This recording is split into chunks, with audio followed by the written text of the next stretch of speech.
passado, nós vimos o livramento de Israel pelo Senhor. E surge uma pergunta bastante intrigante. Por que o Senhor descerá no Monte das Oliveiras e não no Monte do Templo, local mais sagrado para os judeus? Esse é o tema do vídeo de hoje. Armagedon, o Templo de Jerusalém.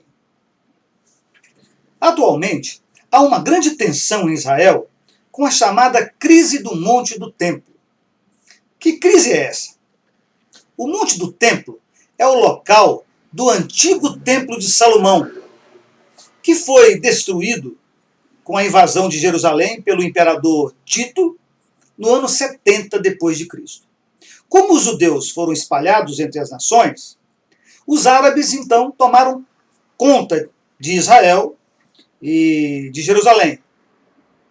E no local do templo, após a morte de Maomé, foram construídas a mesquita de Al-Aqsa e o Domo da Rocha.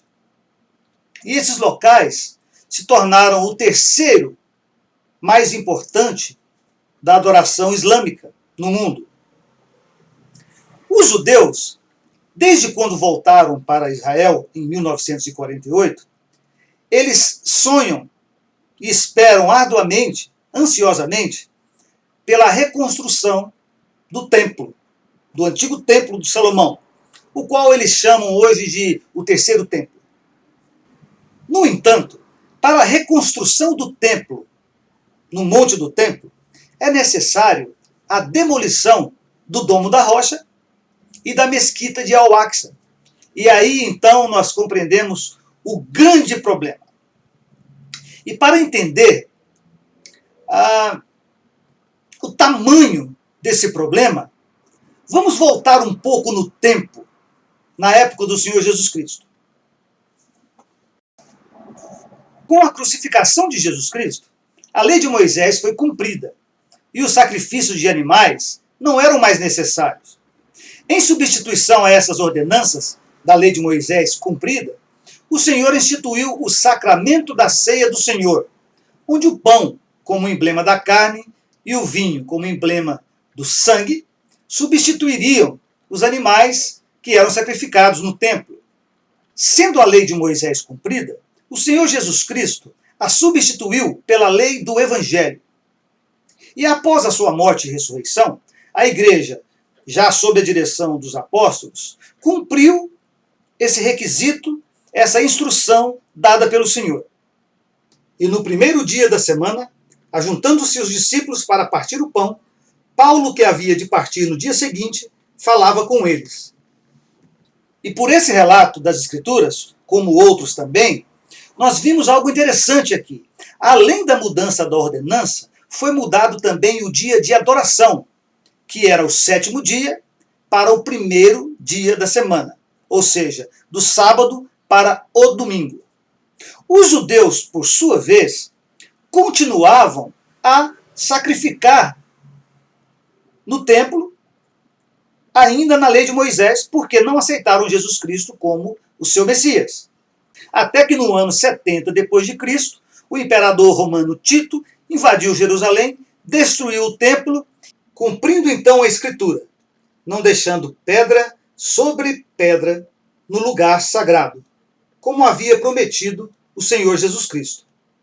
Então, desde aquele tempo, os judeus mais fervorosos aguardam ansiosamente a reconstrução do Templo de Jerusalém.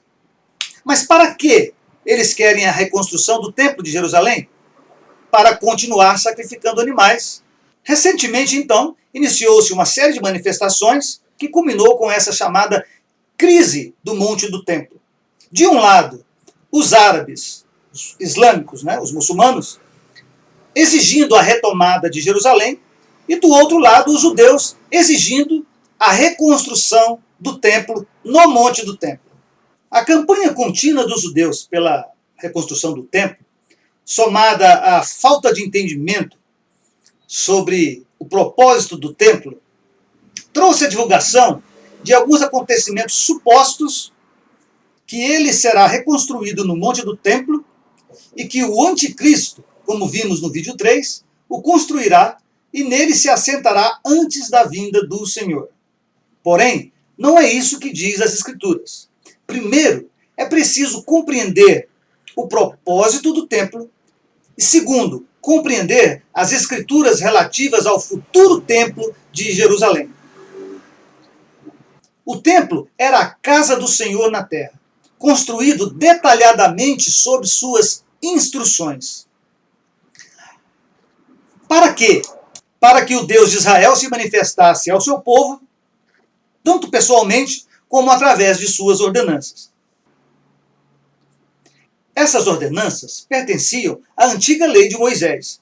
Esses sacrifícios de sangue representavam o Cordeiro de Deus que derramaria o seu próprio sangue em expiação pelos pecados dos filhos dos homens. Agora falaremos do futuro templo que será construído em Jerusalém. E novamente aqui vamos dividir em tópicos para facilitar a nossa compreensão. O templo de Jerusalém visto por Ezequiel. Um templo será construído sim em Israel, pois as Escrituras asseguram isso. O profeta Ezequiel viu a construção desse templo e uma análise de sua descrição nos faz compreender melhor o assunto. O templo de Jerusalém será uma construção magnífica. O templo de Jerusalém, que irá receber o Senhor em seu retorno à terra, será uma construção magnífica, contendo o seguinte: pavimentos, andares e degraus, vários arcos e pilares ao redor nas portas e janelas, dezenas de cômodos, chamados de câmaras e de vestíbulos, 30 deles, pelo menos, em 3 andares. Um lugar para um coro de muitas vozes, que Ezequiel chama de cantores. Uma construção bem diferente do modelo do Templo de Salomão, que os judeus querem construir no Monte do Templo. A estrutura do templo, como visto pelo profeta Ezequiel, não tem nenhuma semelhança com o antigo Templo de Salomão. No entanto, no seu interior também haverá os lugares santos, a mesa da preposição e o altar do holocausto, sinalizando que em algum momento futuro as ordenanças da lei de Moisés, o sacrifício de sangue, retornarão por algum propósito ainda não revelado pelo Senhor. Agora, alguém pode questionar: Ezequiel não disse que esse templo seria construído em Jerusalém. Ora, Ezequiel disse que esse templo seria construído num alto monte de Israel. E se o Senhor vai construir um templo em Israel, não há outro lugar para que ele seja construído, a não ser Jerusalém, a cidade santa. Visto isso, prossigamos com a pergunta: por que não descerá o Senhor no monte do templo? E por que descerá ele no monte das oliveiras? O Senhor não descerá no monte do templo por uma simples razão: não haverá templo construído no monte do templo no retorno do Senhor. Pode ser que no futuro haja no monte do templo um memorial ou uma extensão, mas não o templo aonde o Senhor descerá quando voltar a Jerusalém. O templo de Jerusalém não será construído pelos judeus. O profeta Ezequiel diz que, após construído, o Senhor ordenará que o templo seja mostrado a Israel.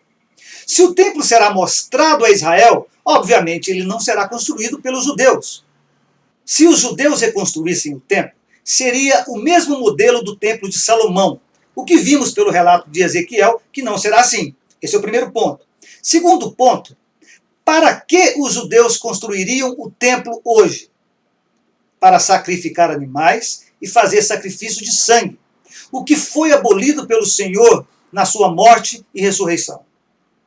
Você acha que o Senhor permitiria ou permitirá que o seu povo construa um templo para realizar ordenanças que ele aboliu? O Senhor descerá no seu templo. O templo é a casa do Senhor na terra. E se ele descerá na terra, ele virá no seu templo, como disse os profetas: eis que eu envio o meu mensageiro, que preparará o caminho diante de mim. E de repente virá ao seu templo o Senhor, a quem vós buscais, e o mensageiro da aliança, a quem vós desejais. O Senhor descerá no Monte das Oliveiras, como disse o profeta Zacarias. Porque eu ajuntarei todas as nações para a peleja contra Jerusalém, e a cidade será tomada, e as casas serão saqueadas, e as mulheres forçadas. E naquele dia estarão os seus pés sobre o Monte das Oliveiras, que está defronte de Jerusalém, para o Oriente. Se o Senhor descerá no Monte das Oliveiras e virá no seu templo, a resposta final é simples. O templo de Jerusalém será edificado, construído no Monte das Oliveiras. Mas alguém pode questionar, mas não há templo lá. O Senhor tem todo o poder. O Senhor sabe todas as coisas. E no momento exato em que o Senhor descer à terra, acredite, o templo de Jerusalém estará lá, no Monte das Oliveiras, para o receber. Próximo vídeo, Armagedon, a sétima taça. Até lá!